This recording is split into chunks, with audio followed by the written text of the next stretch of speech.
내가 만난 하나님, 살아계신 하나님을 증거하는 햇빛되게 하소서 간증 시간입니다. 다윗 세계 선교회 김선경 목사님의 간증 보내드립니다. 은혜의 시간 되시기 바랍니다.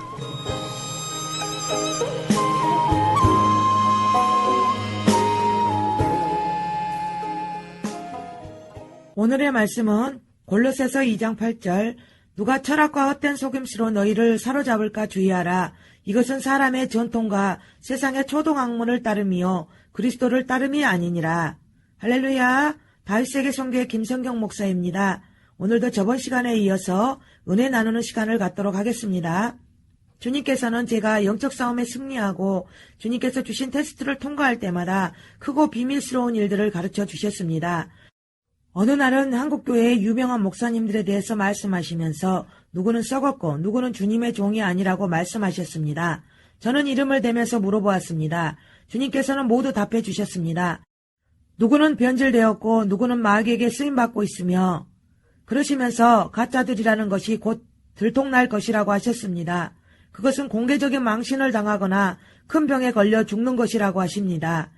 주님께서는 참이든 거짓이든 결국 드러나게 된다고 하셨습니다.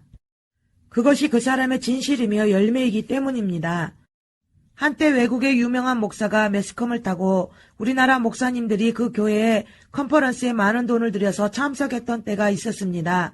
저도 집사님을 통해서 강권적으로 그 컨퍼런스에 참석했었던 적이 있습니다. 저는 영어를 몰라서 들어도 무슨 소리인지는 모르지만 영적인 것은 감지합니다.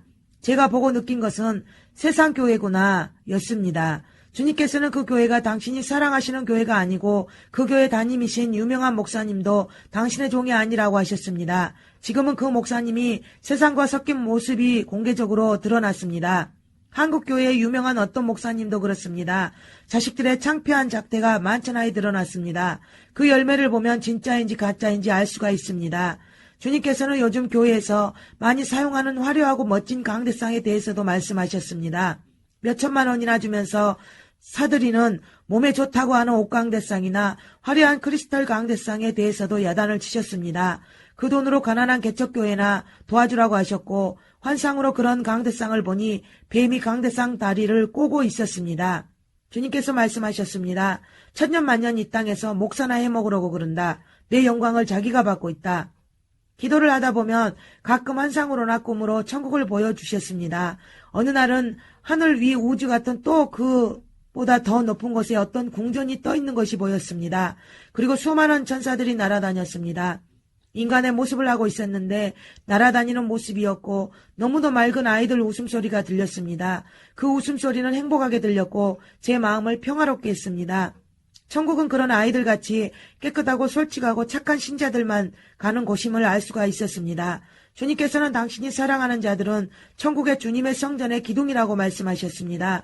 주님께서는 그 후에도 제가 힘들 때마다 천국을 보여주셨습니다. 피곤해 지쳐 잠이 들었을 때 비몽사몽간에 주님의 음성이 들리며 환상이 열립니다.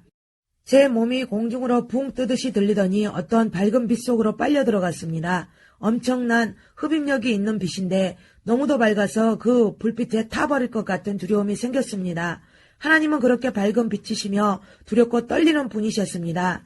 저는 또 지옥을 보게 될까봐 하나님, 지옥은 다시는 보고 싶지 않아요. 하니까 주님께서는 너에게 다시는 지옥은 없다고 하셨습니다. 가끔 아직도 그 빛을 보는데 이제는 하나님 하고 느낍니다. 우리는 주님께서 오시는 날 공중으로 들림받을 것을 확신합니다. 주님께서는 요즘 교회들의 모습에 대해서 말씀하셨습니다. 교회가 주님의 거룩한 성전의 모습에서 벗어나 세상적인 사교장으로 바뀌었다고 한탄을 하셨습니다. 교회에서 댄스 교실을 하고 노인대학이란 이름으로 먹고 마시며 세상 노래로 떠들고 찜질방을 만들지를 않나 카페니 찻집을 만드는 등 전부 사람 생각으로 그렇게 변질시켰다고 하셨습니다. 하나님의 성전에서는 거룩한 예배와 찬양이 흘러나와야 한다고 하셨습니다. 그런데 사업적인 시스템이 들어와서 기업식으로 운영된다고 한탄을 하셨습니다.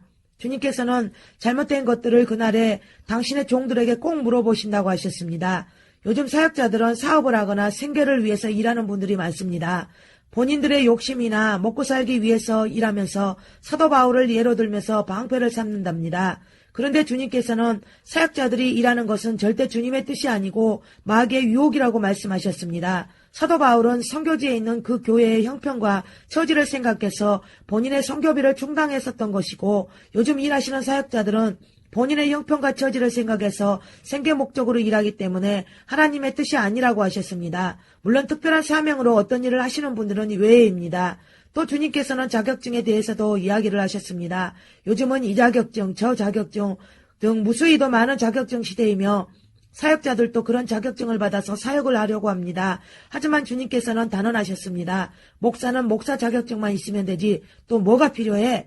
어떤 신학생을 잠시 가르친 적이 있었습니다. 종교신학 4학년 대학을 다니다가 제게 잠깐 와서 훈련을 받았었는데 그 학생에게는 음란마귀가 붙어 있었습니다. 학교 생활에 대해서 주님께서 지적을 하셨습니다. 신학생이 미니스커트 입고 다니고 남자와 사귀고 비디오방에서 이상한 짓 하고 그런 것들을 말씀하셨습니다. 게다가 신학교 학생들이 MT 가서 맥주 파티를 하고 담배를 피우고 한다는 것입니다. 학교에서 철학을 가르치고 철학적인 설교가 인기를 끌고 그런 것들이 전부 세상과 섞여서 썩었기 때문이라고 하셨습니다. 모든 죄는 그 귀신이 들어가서 그런 짓들을 시키기 때문입니다. 이 학생은 어렸을 때 엄마가 밖에 나가서 돈을 버시느라 혼자 두면서 밥을 제때 안 먹이고 인스턴트 식품을 너무 먹여서 배고플 때 탐심이 들어갔습니다. 그래서 몸은 말랐는데 먹는 욕심이 많았습니다. 전에는 토할 때까지 먹었다고 합니다. 그러고도 항상 배가 고프다고 했습니다. 어느 날 그 귀신이 들통이 나서 말을 했습니다. 너 언제 들어갔어? 제가 물어보니 그럽니다. 이 아이 엄마가 밥을 안 주고 빵이나 통닭이나 냉면 같은 거 줄 때 들어갔지? 낄낄낄낄. 그 귀신이 이 학생 안에서 말을 했습니다. 아 배고파 아 배고파 하며 고래고래 소리를 질렀습니다. 돈을 벌어서 아이들에게 육적인 풍요를 채우는 것보다 엄마가 사랑으로 아이를 양육하는 것이 얼마나 중요한지를 가르쳐 주신 것입니다. 주님께서는 결혼의 중요성도 말씀하셨습니다. 믿지 않는 자와의 결혼이 얼마나 많은 불행을 초래하는지에 대해서 말입니다. 남자들과 여자들이 결혼하기 전에는 결혼하면 교회에 나간다고 약속을 하고 또 얼마간은 나가기도 하지만 얼마 지나지 않아 교회에 나가지 않습니다. 그 후로는 수많은 세월 동안 서로를 너무도 힘들게 한다는 것을 알아야 하겠습니다. 결혼은 둘만의 일이 아니라고 하셨습니다. 양쪽 가문의 축복과 저주를 같이 안고 온다는 것입니다. 그래서 그 가문에서 해결 못한 죄들이 사방으로 덮쳐서 질병을 주고 망하게 하고 죽이기도 한다고 하셨습니다.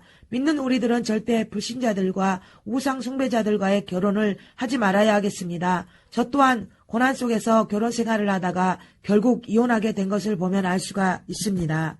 저는 신학생 제자들을 참 많이 데리고 있었습니다. 어느 날 주일 예배를 마치고 월요일 새벽에 5시서 자가용을 타고 출발하여 서울과 강원도 쪽으로 전도하면서 내려오라고 주님이 말씀하셨습니다. 주일 헌금이라 해봐야 26,000원이 전부였습니다.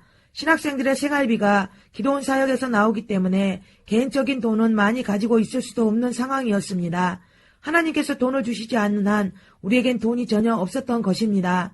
저녁에 짐을 싸서 출발해야 하는데 비가 억수같이 내렸습니다.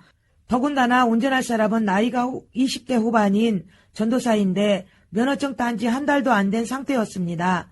초보 운전자를 데리고 앞이 하나도 안 보이는 빗속을 그것도 새벽에 총 5명이 짐을 싣고 출발해야 되는 상황인 것입니다. 톨게이트비나 될 돈이고 기름이 떨어지는 건 아닐지 의문이었습니다. 그래도 하나님의 명령인 출발했습니다. 저희 엄마는 걱정이 되어 난리셨습니다. 전 걱정이 별로 안 되었고 전도사들도 그랬을 것이라 생각합니다.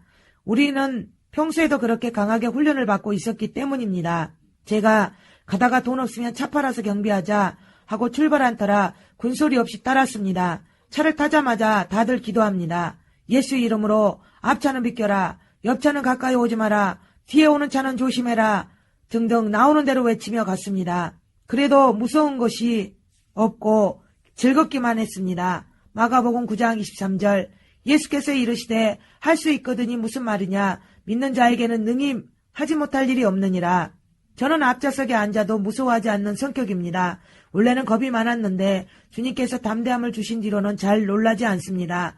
빗줄기는 점점 더 굵어지고 앞 유리의 와이퍼는 무용지물이었습니다. 앞이 하나도 보이지 않았습니다. 하나님만 의지할 수밖에 없었고 우리들은 주님을 믿음으로 서울까지 도착했습니다.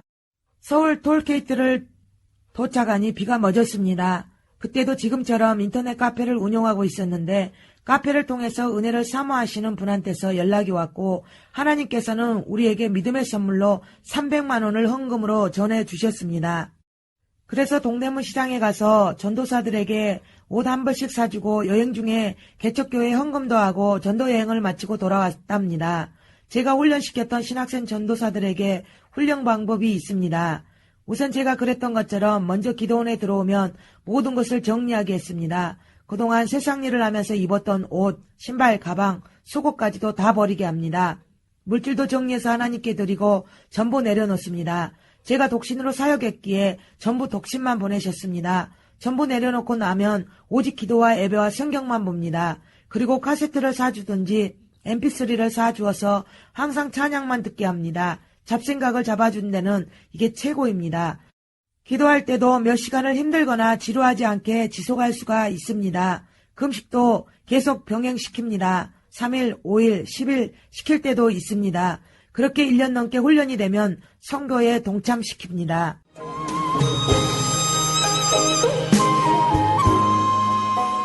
지금까지 다윗 세계 선교회 김선경 목사님이었습니다. 다음 시간에 계속 되겠습니다.